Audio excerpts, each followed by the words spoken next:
one of the things that I have spent some time talking about on these videos is explaining people what STAX does.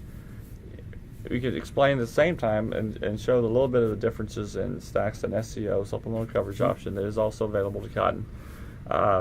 So, since I got the expert here, I thought I'd ask you and put you on the spot. Why don't you? I think you have a slide set here that could kind of walk us through it. Why don't you teach us about what you know about STAX and SCO? Well, I mean, I think first thing is to kind of understand that STAX and SCO are very similar products in the fact that they both are kind of targeting that shallow loss revenue type component, trying to fill in that deductible of our regular underlying policy. And so when producers are looking at trying to understand how does STAX work, and kind of what just understanding the mechanism of it, the best way to do it is really kind of do a side-by-side kind of comparison. And so what we have is with this example, because I like really simple math, and the reason I like simple math is because I actually stole this from Joe here and kind of tweaked it a little bit. It made it a lot better. But so just to kind of help us understand the mathematics that go into a STAX offer and kind of that indemnity calculation. What we're going to start with is just a unit here that's got an expected county yield of 500 pounds in the county and a crop insurance price of $1, because that's the easiest math that I can come up with. The first thing to remember with STAX is that when we're talking about whether or not a county will trigger a loss, that loss is going to be kind of calculated based on what I call the baseline county numbers, or the equivalent of a 1.0 protection factor. And so, if we buy STAX and just put a 1.0, we're looking at exactly the county numbers there. And so in the example that we've got here on the screen, we've got a 500-pound expected yield and $1 price, and then at that 1.0 protection factor. So what that gives us is, for the county, is a $500 expected revenue. We're going to have a $450 trigger point. So we've got, as we go, at a $50 or a 10% deductible for STAX. That's the smallest deductible you can purchase. So what we're going to look at here is STAX is going to start to trigger when county revenue falls below $450. As far as the coverage band for STAX, as long as you're not buying more than a 70% coverage level policy under underlying insurance, you're going to have a full 20 percentage points of that county's expected revenue. So that's just simply the difference in our example between $450 and $350. So we've got a $100 equivalent band of coverage value when we go look at STAX. On the SCO side, though, they're, like I said earlier, they're very similar. And SCO is going to be using the exact same expected yield, the exact same insurance prices as STAX. Simply, you've got a difference in, one, the deductible amount. So with SCO, you're going to have a $500 expected yield or expected revenue, but then that 14% deductible means that there's a $70 loss that has to be incurred at the county level before an indemnity is going to be triggered. Now, if you'll notice on the screen here, when we look at the coverage band, where on STAX we had a 20% coverage band that covers that gray box down to the $350 mark, and then you have a little gap in coverage there that says nothing.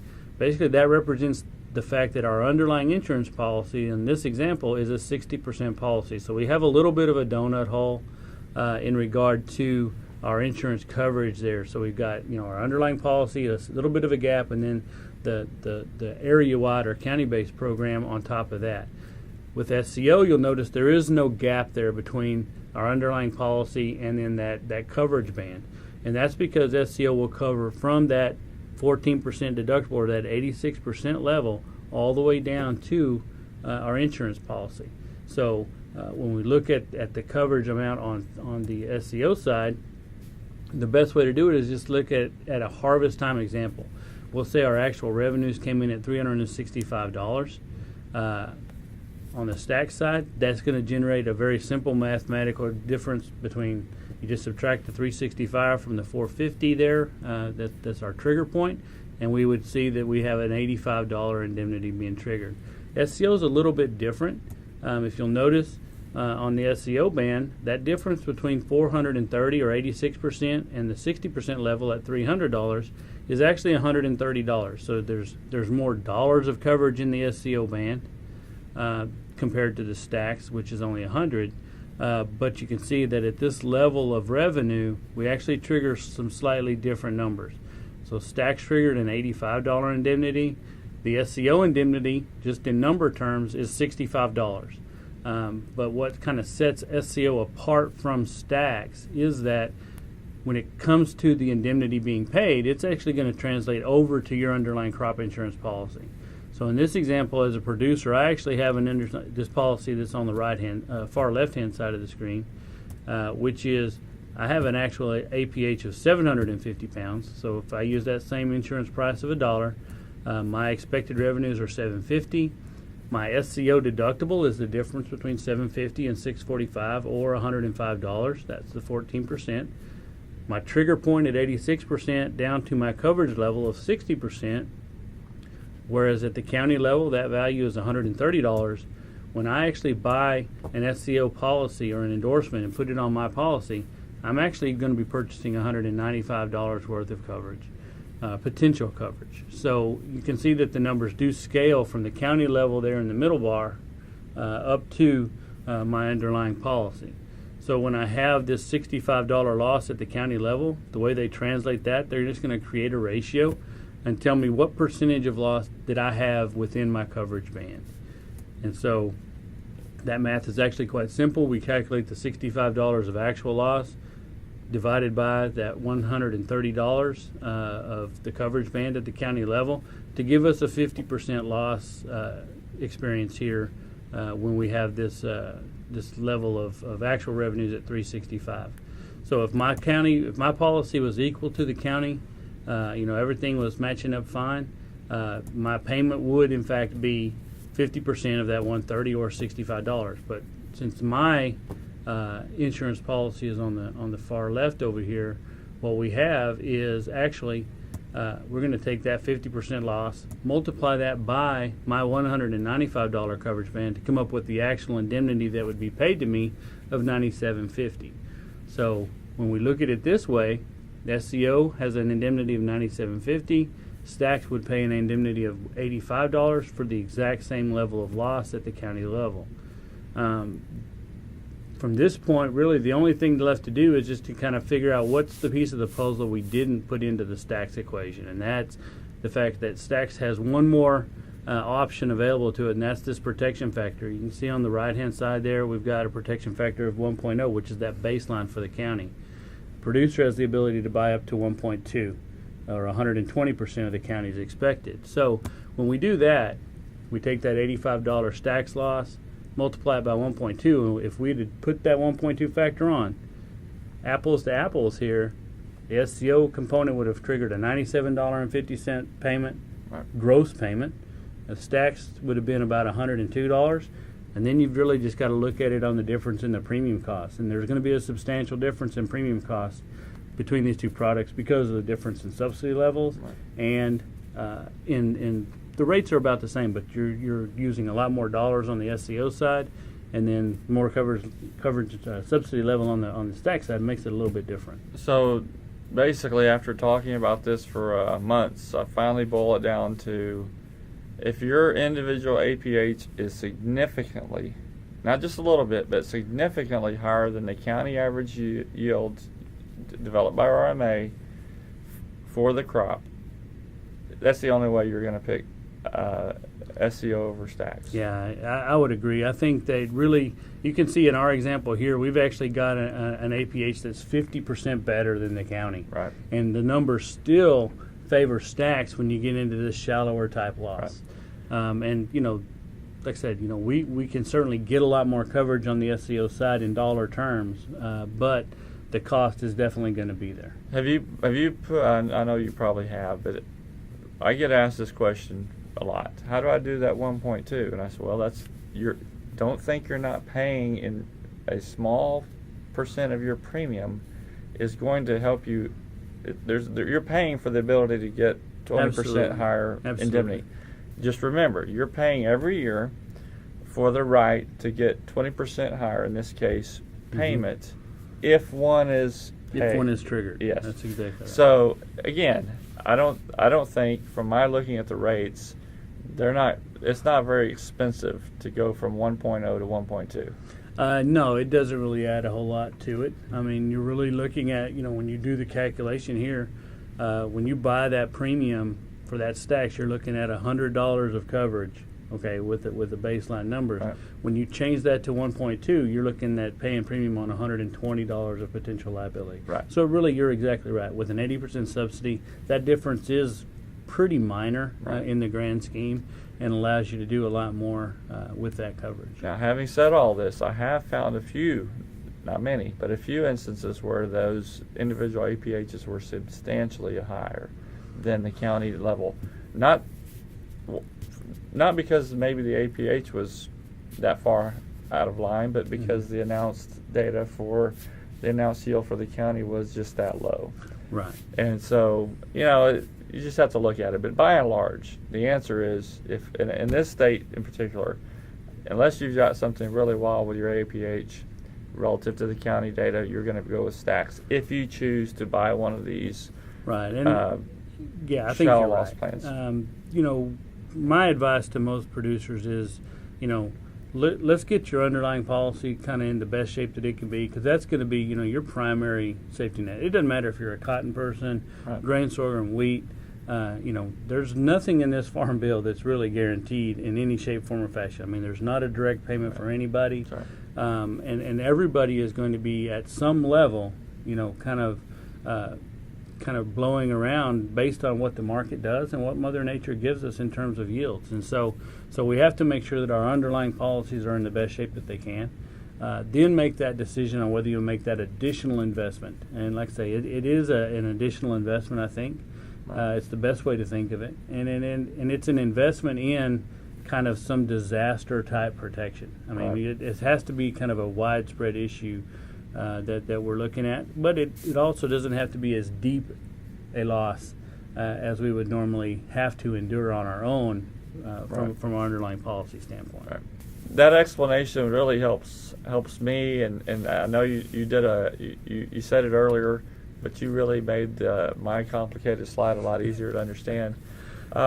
With regard to STAX, let's just put a bow on a couple of things. I have heard some people say, my underlying policy is optional unit, and I don't really feel that comfortable about a area-wide plan. Why don't I just spend more money on the underlying policy? And because I want to get, if I have a field and it has a loss, I want to get that trigger. I don't want to be worrying about whether, even though subsidized, I don't want to be worrying about whether the county had to trigger. And there's some argument there.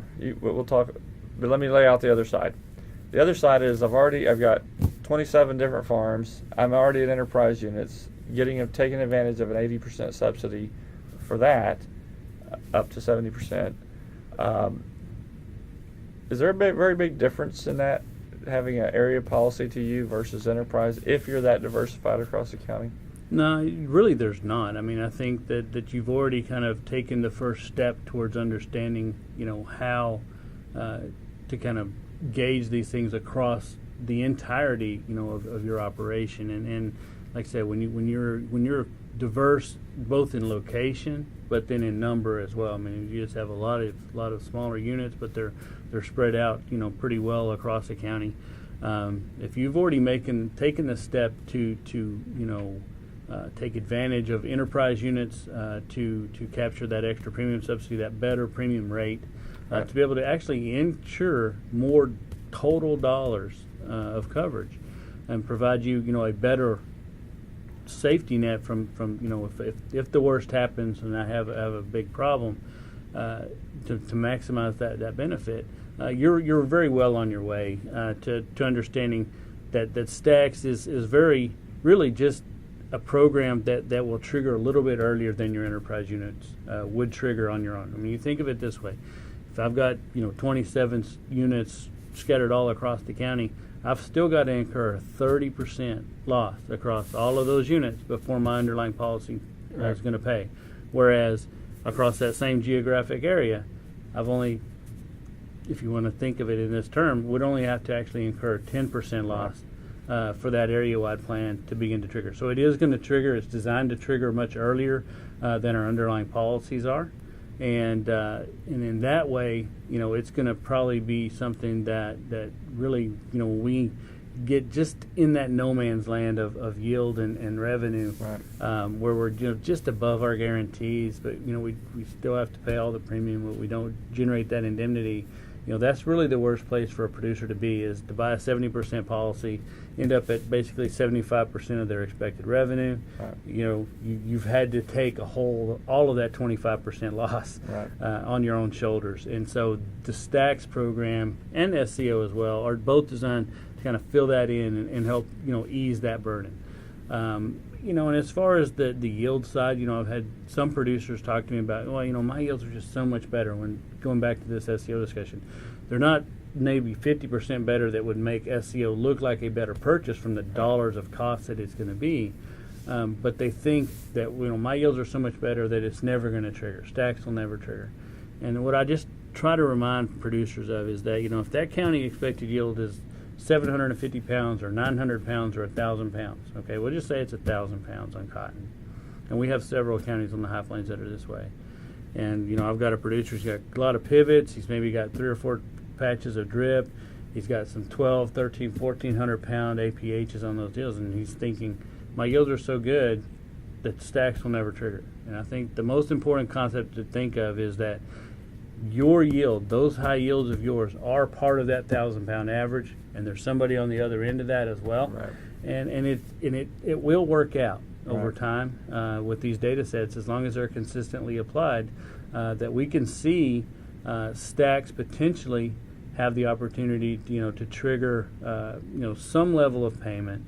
I'm not going to say it's a full payment every year, but something that would maybe cover the premiums, and then in those bigger loss years, certainly take care of several years worth of potential premium. But, we just are going to have those opportunities a lot more frequently, even maybe than if we kind of go back in history and look at our old farm programs. How often did we get, counter-cyclical payments out of the last 15 years? There's probably 3 or 4 really years that we did trigger those payments out of 15. STAX probably has the opportunity to trigger that often, probably as well, even on irrigated cotton, and probably more frequently on dryland situations where we have both yield volatility and price volatility.